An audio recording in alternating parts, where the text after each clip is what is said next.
Hello and welcome to WTF, where we help you transform food in your kitchen. I'm Janie. I'm Roman. And on this channel, we talk about unique ingredients, techniques, and show you new recipes for your kitchen. This week, we're doing something a little bit different. Instead of talking about a new recipe or technique, we're going to show you how to understand how do you read a product label from an item you get at a grocery store.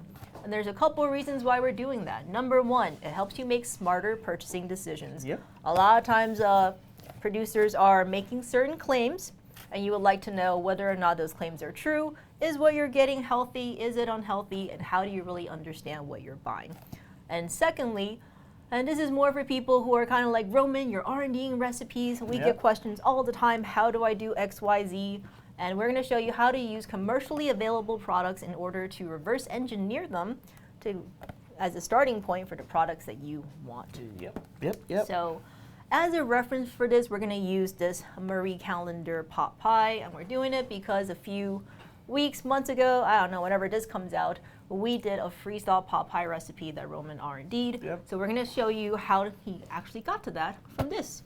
All right, but first off, before I get into the label, I want to talk a little bit about two terms that I often hear being used interchangeably, one being processed and one being food additives. And oftentimes when you see a product like this, you're going to see a bunch of food additives on here and people say, oh, these food additives are what's processing the food, and you know, like they're ultra processed and they're all bad, they're going to make you sick.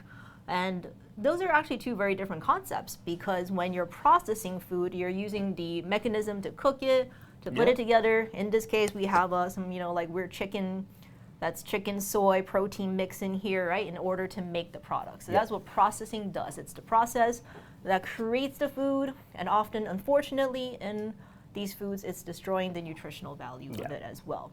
Now, food additives, while it could be part of that process, a lot of times food additives is what's creating the stabilization and the emulsions, so that every time Roman buys one of these, which he does often, Who, me? they're going to taste exactly the same. It's going to have the same great flavor that he loves. And that's how they got him. So that is how they got me.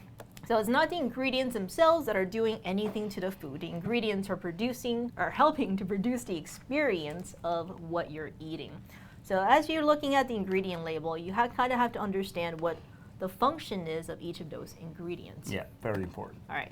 Now, as we are talking through today's example, this Marie Callender creamy mushroom chicken pot pie, we're going to just bring this label up on the screen so you can kind of follow along as we're going through it.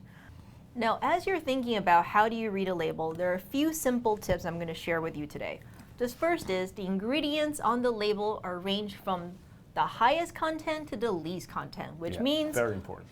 That the top few ingredients is usually what compose most of this particular product. In this case, we're talking about our reconstituted chicken broth and this kind of chicken soy mixture that they used for their chicken, as well as different powders and vegetables, etc. What's interesting and what you kind of need to know is where it says contains 2% or less of, we're talking about different types of spices, but also more importantly, this is often where you start seeing your food additives and your hydrocolloids. For this recipe, we have methylcellulose, xanthan gum, guar gum, and polysorbate 80. Now, for most food additives, you're going to have no more than 1 to 2% of your total ingredients, which means that when you have 4 or 5 additives, such as in the case of this recipe, all of these additives are going to be at most likely, I'm going to guess, 0.5% or less. Yes, very minute. Yeah, a lot of times I also hear, hey, these ingredients are fillers. They're not fillers, they're just here to improve the texture. Correct. And the last thing you need to know is a lot of times the producers, they will include the healthy sounding ingredients in the ingredients because they have to, but they're at such a low percentage that they're not making any real difference in the recipe.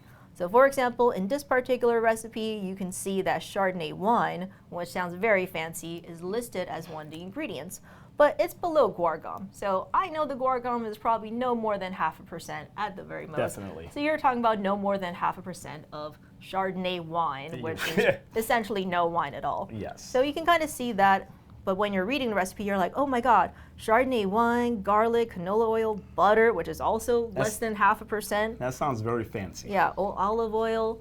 All these ingredients make you feel like you're getting like a very healthy natural product, but in reality, you're not at all. So 3 things you need to know. Number 1, ingredients are ranked from most highest percentage to lowest percentage. Anything that's a food additive, most likely 1% or less. And if the good ingredients are under your food additives, that's basically no good ingredients at all. Now I'm going to pass it over to Roman in order to talk about how you use this knowledge in order to do research and development on your recipes. But before I do that, I'm going to do my call to action, which is to implore you to subscribe and like and hit that notification button so that other people can also learn more about ingredients, how to use them properly to make delicious foods, and to really understand the nature of ingredients and techniques. Comment. Yes. Now, Roman, I know I've been ribbing on you a little bit for the Marie calendar, but I know you love it so much, and it is the inspiration for our amazing freeze-thaw chicken pot pie. For sure. Can you talk a little bit about how you use, this processed grocery store item to come out with a really nice, wonderful, delicious recipe? Exactly like you said. The recipe that I did come out with was great. It was amazing, and it was very difficult in the beginning because I didn't understand how to read a label. And when we went over it, and I finally started to learn how to decipher it, I was able to mimic. I would say mimic. I wouldn't say copycat or anything. I just mimicked it because I didn't use a lot of the processing things that they did in theirs. I used chicken that I bought, roasted chicken that I bought from the supermarket. I used some vegetable stock that I bought from the supermarket also. And I also used a puff pastry, frozen puff pastry. So I kind of cut out a lot of the processed part of the pie. And what I did was I used what you said earlier was the little bit of additives just to make it texturally and pleasing and tasting.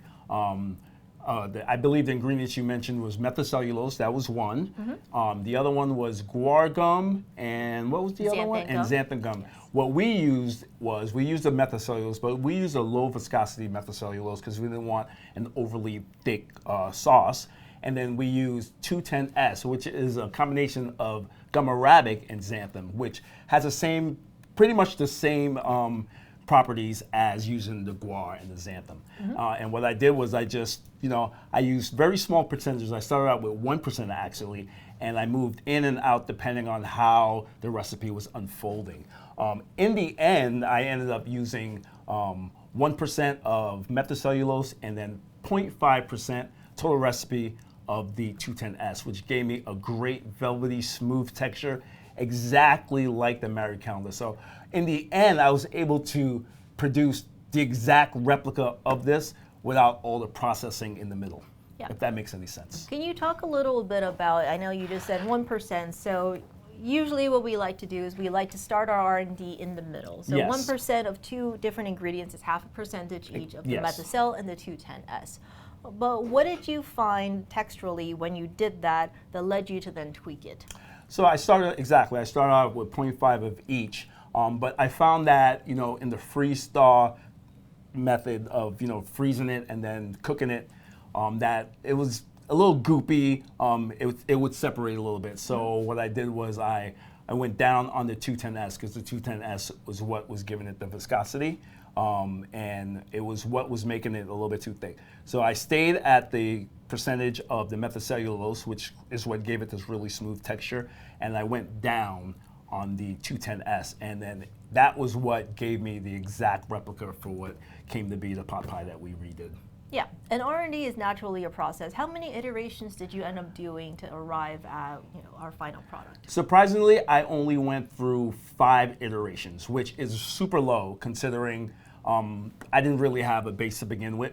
But starting out in the middle and then fanning out, I went 2 this way, 2 that way, and then met in the middle, and that's how I got to where I got to. Yep. So in general, what we recommend if you are watching this video in order to do your own R&D process, we recommend starting at that 0.5, 1% rate. Look at what you get, and then just start tweaking, usually in increments of 0.25, because that's really going to very quickly give you kind of a this is too much and this is too little. And then you can start tweaking from there. If you have any specific questions, leave them in the comments below. We can always help, set you off on the right path. Yeah. And hopefully this was very useful in order to understand how do you make smart purchasing decisions in the grocery store, understand what's in your food, as well as how do you use this information to reverse engineer or produce your own recipes. And until next week, from here in the Modernist Pantry Test Kitchen, I'm Janie. And I'm Roman. And Cole, I'm going to be looking at this as I'm saying this Yeah. stuff because there's no way I can memorize this. So Yeah. it is going to be some voiceover.